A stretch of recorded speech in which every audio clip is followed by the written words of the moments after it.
Hi everybody, this is Amir, Syed. Today I'm actually very excited to talk about this next topic, which is hiring great sales staff.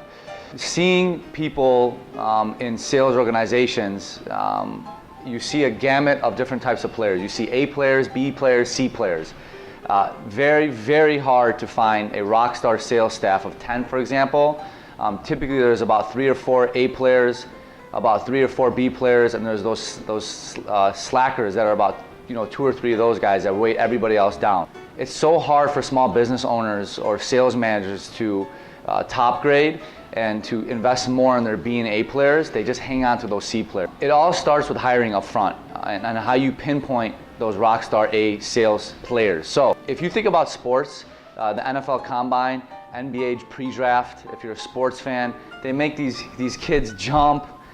They make them stretch, they make them weight lift, they literally size them up on how talented they are, and then they methodically and tactically make their decisions, not just based on intuition, but just of hard numbers that will give them a great idea of how talented they'll be. It's got to be the same thing in your sales organization. Now, I'm not perfect to this.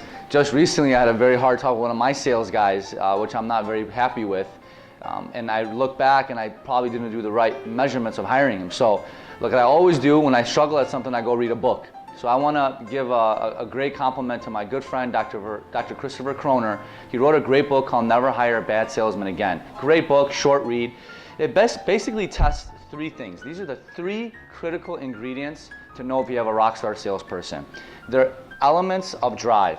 Basically, it comes down to need for competitiveness, a need for achievement, and optimism. They got to be competitive. They got to want to be able to achieve. They have this just insatiable appetite to always succeed. How you test for that, the first thing is to pinpoint a potential great rock star salesperson, do an aptitude test. So in the book, they have what's called a sales drive test.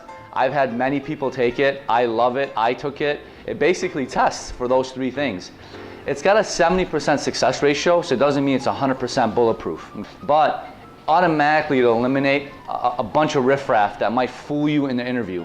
When it comes to hiring, you have to be very tight into who you bring into your organization, especially the sales staff, because that's the catalyst to everything. Everything starts with sales.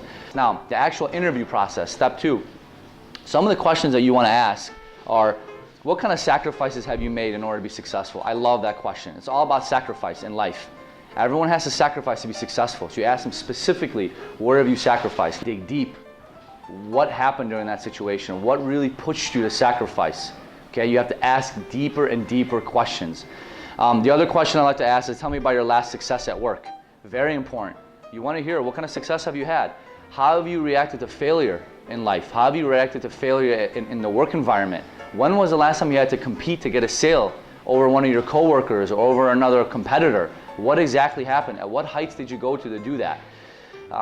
You want to base these questions not so much on intuition, but really figure out what their dynamic is and their character and their intangibles are of finding that competitiveness and that optimism that they never want to lose. It'll complement that sales drive test. So those are some basic steps, how to go about and identify through the aptitude test. Now, if you have an HR department, definitely find out there's some equal opportunity laws that are out there. You want to make sure your HR department's good with that. Most places are okay with a proficiency test or an aptitude test. Use it to supplement your decision making, and you don't have to have quantity. We always say there's the quantity, quality over quantity. If you have 4 or 5 rock star sales players, build off that. Get A players, your B players, groom them into A players, but all starts with hiring. If you have any questions, reach out. I'll be more than happy to help you. I have a lot of experience in this department, guys. So seek my advice. I've made some hard mistakes. I'll save you a lot of time. Okay? Take care.